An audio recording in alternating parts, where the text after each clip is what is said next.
Emmanuel Macron a profité de voix de la gauche et de la droite. Toute sa tâche maintenant, c'est qu'il va falloir rassembler un pays très divisé en trois blocs. Un bloc d'extrême droite, un bloc de gauche, notamment représenté par Jean-Luc Mélenchon, et donc un bloc La République En Marche.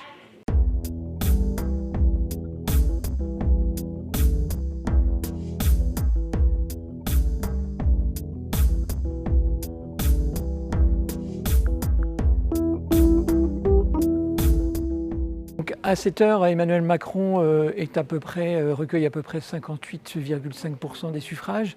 Donc c'est environ 8% de moins qu'il y a 5 ans, puisqu'il avait dépassé les 66%. À ce niveau de score, c'est un bon résultat, effectivement, 58%, qui reflète pas forcément la réalité. C'est un peu un score en trompe-l'œil, puisque effectivement il y a eu un front républicain anti-Marine Le Pen, et donc Emmanuel Macron a profité de voix de la gauche et de la droite. On ne peut pas dire qu'effectivement il a une forte majorité qui se dessine. Toute sa tâche maintenant, et ce qu'il vient de dire dans son discours, c'est qu'il va falloir rassembler un pays très divisé en trois blocs, un bloc d'extrême droite, un bloc de gauche, notamment représenté par Jean-Luc Mélenchon, et donc un bloc La République En Marche.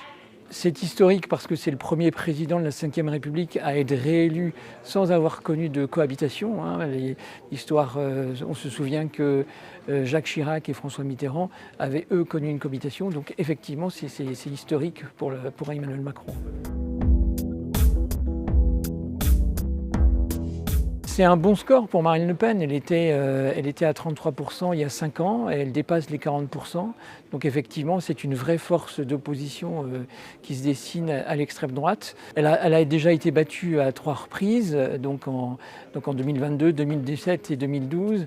Est-ce qu'elle va repartir pour une 4e campagne présidentielle? Elle avait dit non. Là, son discours est un peu plus mesuré. En tout cas, il y a un enjeu fort pour elle maintenant, c'est les législatives.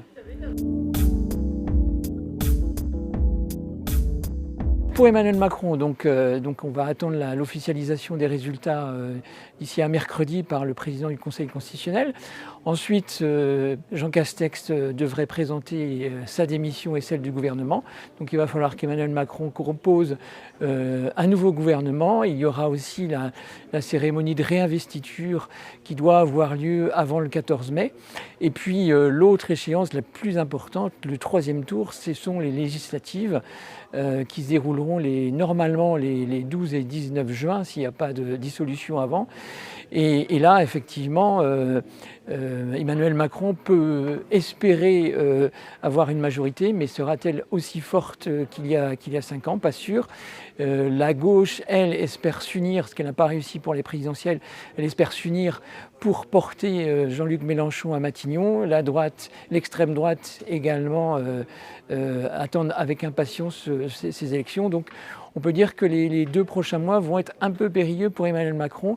Il va pouvoir commencer à conduire une politique, mais il n'est pas sûr de pouvoir la terminer, puisqu'effectivement, il pourrait y avoir une cohabitation dans 2 mois.